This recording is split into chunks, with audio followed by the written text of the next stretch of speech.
Oke, ini sebenarnya gua mau bikin video tentang masih PPPoE karena banyak teman-teman itu yang masih masih rada-rada banyak bingung dengan PPPoE. Nah, di sini saya cuma akan menjelaskan bagaimana prinsip PPPoE ini bekerja. Jadi saat kita punya sebuah sebuah mikrotik ini, dalam kasus ini misalnya RB750, prinsip PPPoE itu adalah membuat seperti jaringan dedicated, yang artinya jika mikrotik ini terhubung, eh, misalnya kita buatkan server di sini di mikrotiknya, terus dikonek menggunakan port 1. Nah, nanti yang terhubung ke alat ini adalah LAN-nya. Nah, jadi LAN-nya yang dikonekin. Jadi IP1 dengan IP LAN di access point PPPoE ini harus berbeda. Dalam kasus ini yang atas, misalnya jaringan yang atas ini, yang ini IP-nya 192.168.5.1. Ini adalah IP network-nya atau IP servernya. Nah, di sini menggunakan sebuah access point yang tujuannya untuk memancarkan dan bisa ditangkap oleh radio klien supaya tidak menggunakan kabel ya. Intinya begitu saja. Nah, ditangkap oleh radio klien yang IP-nya adalah 192.168.5.1. Nah, dalam kasus ini jika AP dan klien ini sudah terkoneksi, maka di klien kita bisa setting sebuah PPPoE atau kita akan setting menjadi hotspot biasa. Nah, dalam kasus ini kita akan menyeting PPPoE. Nah, ada perlu tambahan satu buah access point lagi yang atas ini. Nah, ini adalah satu tambahan access point yang gunanya menjadi access point ya dengan dial PPPoE.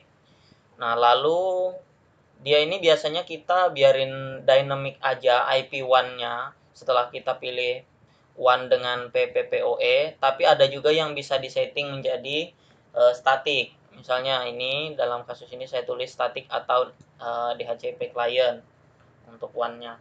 Nah, jika one ini sudah terkoneksi, maka LAN ini IP LAN-nya itu kita akan connect menggunakan IP LAN-nya dan itu harus berbeda dengan IP1 karena ini LAN dan WAN ini dua interface yang berbeda gitu. Nah, jika sudah masukkan user 1 di sini, user PPPoE, nanti akan terbaca melalui jaringan connect ke client, lalu connect ke access point, lalu mengarah ke server mikrotiknya akan terbaca sebagai PPPoE user dan kita bisa cek di user aktifnya PPP. Nah, seperti itu saja konsepnya. Untuk settingnya ya menyesuaikan dengan alat yang digunakan. Jadi ya jadi setiap alat itu menunya beda-beda, hanya saja ya prinsipnya itu kurang lebih sama gitu.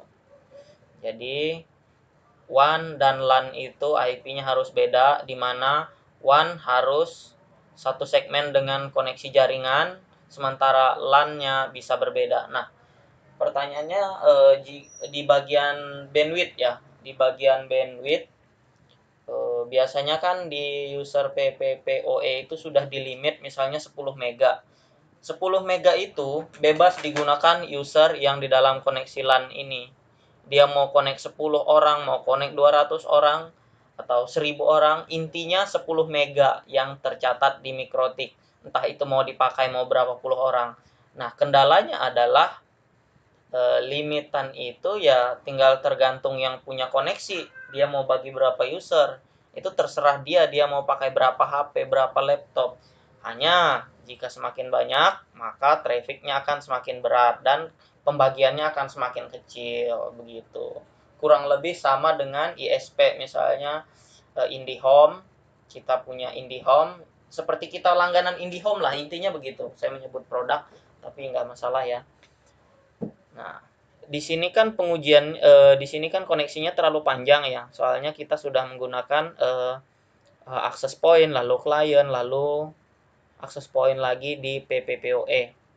Nah, jika ingin menguji sebuah access point, cara gampangnya adalah misalnya kita set PPPoE server itu di Ether 4 ini, lalu kita tinggal colok saja sebuah access point, colok ke LAN mikrotik dan colok ke one access point tersebut dan setting PPPoE ininya, kliennya. Jadi kita masukkan user di access point ini.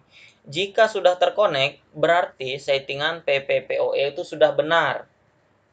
Nah, jadi bisa langsung ditarik aja. Udah benar, tinggal menyesuaikan aja. Ini kan hanya prinsipnya perlu dihubungkan dari jarak yang jauh menggunakan WiFi lagi, begitu.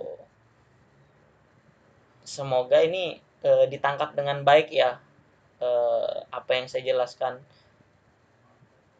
supaya tidak ada kerancuan di PPPoE. Seharusnya nggak PPPoE juga bisa sih pakai IP statik menggunakan WAN lalu IP-nya di limit. Cuman saya belum pernah praktek. Kemungkinan saya nanti akan praktekkan ini, tapi dengan prinsip yang di bawah ini biar nggak ribet lah istilahnya tuh.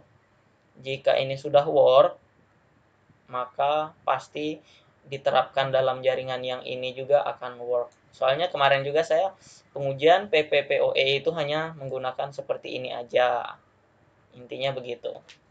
Semoga tutorial ini bermanfaat dan lebih menjadi penjelasan yang tidak membingungkan buat teman-teman lagi tentang PPPoE ini. Oh iya, jika sudah menggunakan PPPoE, jika dibuatkan server hotspot di sini di Ether 5, di bagian ini tidak akan work lagi hotspot, kecuali dari sini masukkan switch dulu.